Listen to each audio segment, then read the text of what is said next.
What's going on, guys? My name is Luke Mitchell. And I'm Corey Beer, and we make up the MB team here at Greenfin Realty. And today is Friday, May the 18th.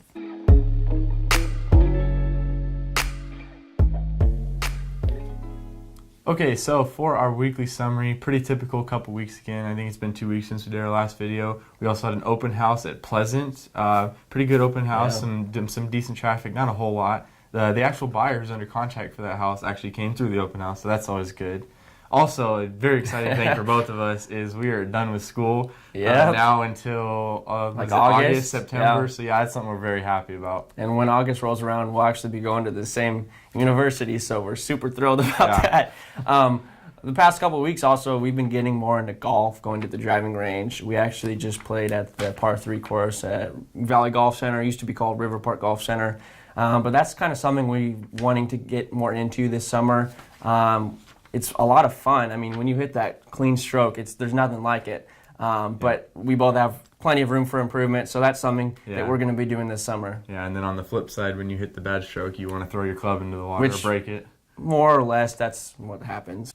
On to our first segment, we're going to kind of recap the first quarter of the Major League Baseball season. Actually, it was our loyal viewer and listener, Joshua Helm, Giants fan Joshua Helm, who requested this. I wonder why he did that. But anyways, I'm going to take the American League. Corey will take the National League. In the American League, really no surprises. You have the Red Sox and Yankees fighting for the AL East. I think you mean the Bronx Bombers, Luke. Oh, the Bronx Bombers. Get out of here. But it's been pretty amazing. Both teams have gone on a 17-2 run to start the season, and that's amazing. Also, I believe the Indians are in first place in the Central, which is to be predicted, and the Houston Astros, the team that beat the Dodgers in the World Series, they're in first place in the AL West. So no surprises there. What about the National League, Corey? The National League's kind of really upside down of what a lot of people would expect. My good old Dodgers, last place as of last night.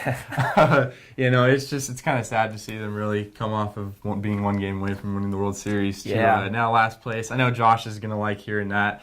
Expect to see some comments from him. But it's all right, though. The Giants aren't doing much better. They're not too much further up.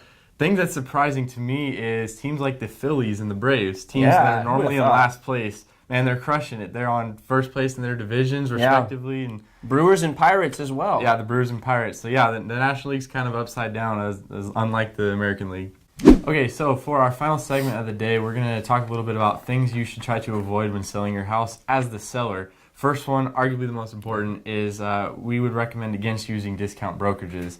A lot of people, when they use a discount brokerage, they think, oh man, I could be over here paying them less commission. Well, the old saying, you get what you pay for. Yes. If you're paying them less, they're not going to grind for you. They're not going to market your house. They're just going to throw it in the MLS and, hope it sells. They're not going to do anything extra. They're not going to go above and beyond.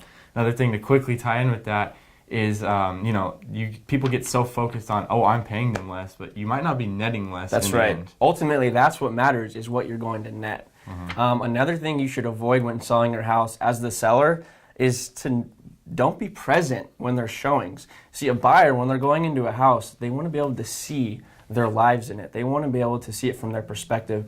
And if you have someone breathing down your neck, you're just good. The only thing you want to do is get out of there. And that's happened before in showings that we've had. And it makes them very uncomfortable. Yeah. Third thing we have, this one, we don't want to say avoid it as much as just beware.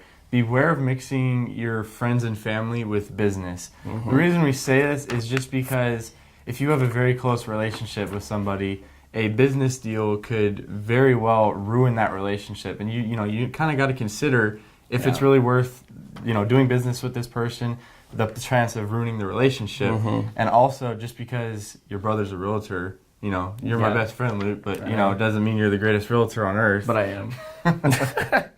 No, that's right.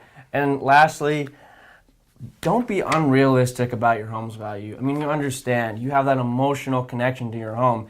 And everyone thinks that their thing is more valuable than someone else's. Mm-hmm. But ultimately, the market determines the value of your home. And so, man, don't be unrealistic. Don't pass up on good offers, right out of the gate. That's a big thing that we see with sellers a lot of times. And that brings us to the conclusion of episode 11 of the Luke and Kory Show. As always, we greatly appreciate your support. Yeah, thanks for watching, guys, and enjoy your weekend.